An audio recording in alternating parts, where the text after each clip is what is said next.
नमस्कार, मी आहे प्रतिमा. चला मी तुम्हाला दाखवते कणिक कशी मळते ते मी. माझी पद्धत दाखवते. तुम्हाला आवडली तर मला सांगा कमेंटमध्ये. जेवढ्या आपल्याला चपात्या करायच्या आहेत, तेवढं मी पीठ घेतलेलं आहे. जोपर्यंत आपल्याला चमचा इझिली हलवता येतोय, तोपर्यंत पाणी टाकत चमच्याने पीठ हलवत जायचं आहे. जेव्हा आपल्याला असं वाटेल, की आता मला चमच्याने पीठ हलवता येतच नाही, तेव्हा पाणी टाकणं बंद करायचं आहे. मी पूर्ण पीठ असंच हलवत आहे चमच्याने आणि पाणी टाकत आहे. चवीनुसार मीठही टाकलेलं आहे मी. ते दाखवता नाही आलंय, पण मी तुम्हाला सांगते मीठही टाकलेलं आहे. बाळाला खेळवत आहे मी. तो म्हणतो मला खाली उतरव. चला आता मी याची मालिश करायची पद्धत कशी ते दाखवते. पहिले मी हातात बसेल तेवढे गोळे करून घेतलेले आहेत. कारण की एवढ्या कणिकची एकदम मालिश करायला आपला प्रेशर लागणार नाही. त्याच्यामुळे हातात बसेल तेवढे तेवढे छोटे-छोटे गोळे केलेले आहेत मी. आता हात चांगले कोरड्या पिठाने पुसून घेत आहे.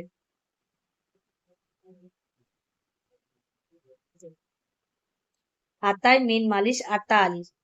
तेलानेच फक्त मी कणकेची मालिश करत आहे. पाणी मी जरा सुद्धा वापरत नाही, बरं का. जेवढे गोळे केलेले तेवढे गोळे मी सेम अशीच मालिश करणार आहे.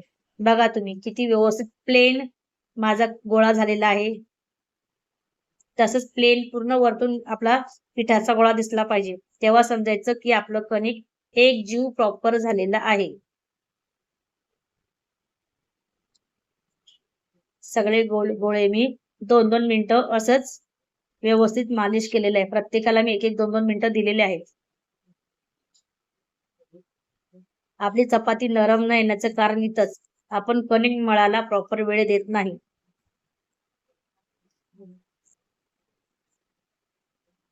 मी सकाळी डब्यासाठी कणिक मळलं होतं, ते शिल्लक राहिलं होतं, ते पण घेतलेलं आहे. आता मी कोरडं पीठ काढून घेत आहे. तवा वगैरे ठेवलेला आहे.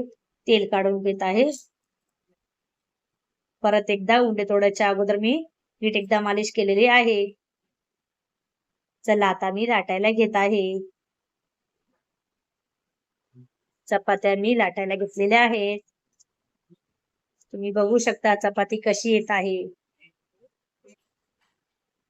ही चपाती हात लावला तर इतकी नरम लागते जसं की आपण कापसाला हात लावत आहे.